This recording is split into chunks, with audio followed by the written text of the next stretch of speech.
Hecho de los Apóstoles, capítulo 18. Tiempo después Pablo se marchó de Atenas y se fue a Corinto. Allí se encontró con un judío llamado Aquila, natural de Ponto, que acababa de llegar de Italia con su esposa Priscila, a consecuencia de un decreto del emperador Claudio, porque todos los judíos habían recibido la orden de abandonar Roma. Pablo se acercó a ellos, pues eran del mismo oficio y se dedicaban a fabricar tiendas. Y se quedó a vivir y a trabajar con ellos. Todos los sábados Pablo entablaba discusiones en la sinagoga, tratando de convencer tanto a los judíos como a los griegos. Al llegar de Macedonia Silas y Timoteo, Pablo se dedicó por entero a la palabra y aseguraba a los judíos que Jesús era el Mesías. Como se oponían y le respondían con insultos, se sacudió el polvo de sus vestidos mientras les decía: «Nada tengo ya que ver con lo que les suceda, ustedes son los únicos responsables. En adelante me dirigiré a los paganos». Pablo cambió de lugar y se fue a la casa de un tal Tito Justo, de los que temen a Dios, que estaba pegada a la sinagoga. Crispo, uno de los dirigentes de la sinagoga, creyó en el Señor con toda su familia, y de los corintios que escuchaban a Pablo, muchos creían y se hacían bautizar. Una noche el Señor le dijo a Pablo en una visión: «No tengas miedo, sigue hablando y no calles. Pues en esta ciudad me he reservado un pueblo numeroso. Yo estoy contigo y nadie podrá hacerte daño». Pablo siguió enseñando entre ellos la palabra de Dios y permaneció allí 1 año y 6 meses. Siendo Galión gobernador de Acaya, los judíos acordaron unánimemente hacer una manifestación contra Pablo, lo llevaron ante el tribunal y lo acusaron. «Este hombre incita a la gente a que adoren a Dios de una manera que prohíbe nuestra ley».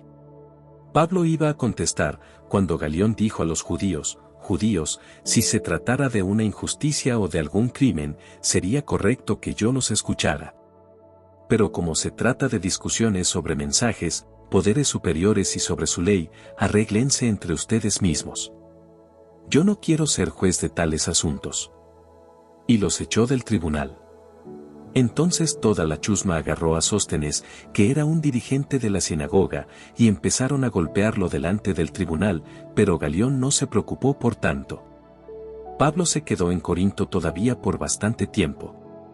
Después se despidió de los hermanos y se embarcó para Siria, acompañado por Priscila y Aquila. Había hecho un voto, y solamente en el puerto de Cencrea se cortó el pelo. Así fue como llegaron a Efeso, y allí dejó que ellos se fueran. Pablo entró en la sinagoga y empezó a discutir con los judíos. Le rogaban que se quedara en Efeso por más tiempo, pero Pablo no aceptó. Y se despidió de ellos con estas palabras: «Si Dios quiere, volveré de nuevo por aquí». Y se fue de Efeso por mar. Desembarcó en Cesarea. Subió a saludar a aquella iglesia y después bajó a Antioquía. Permaneció allí por algún tiempo, y luego se fue a recorrer ciudad tras otra las regiones de Galacia y Frigia, fortaleciendo a los discípulos. Un judío llamado Apolo, natural de Alejandría, había llegado a Efeso. Era un orador elocuente y muy entendido en las Escrituras. Le habían enseñado algo del camino del Señor, y hablaba con mucho entusiasmo. Enseñaba en forma acertada lo referente a Jesús, aunque solo se había quedado con el bautismo de Juan. Hablaba, pues, con mucha convicción en la sinagoga. Al oírlo Aquila y Priscila, lo llevaron consigo y le expusieron con mayor precisión el camino. Como pensaba pasar por Acaya, los hermanos lo alentaron y escribieron a los discípulos para que lo recibieran. De hecho, cuando llegó, ayudó muchísimo a los que la gracia de Dios había llevado a la fe. Pues rebatía públicamente y con gran acierto a los judíos, demostrando con las Escrituras que Jesús era el Mesías.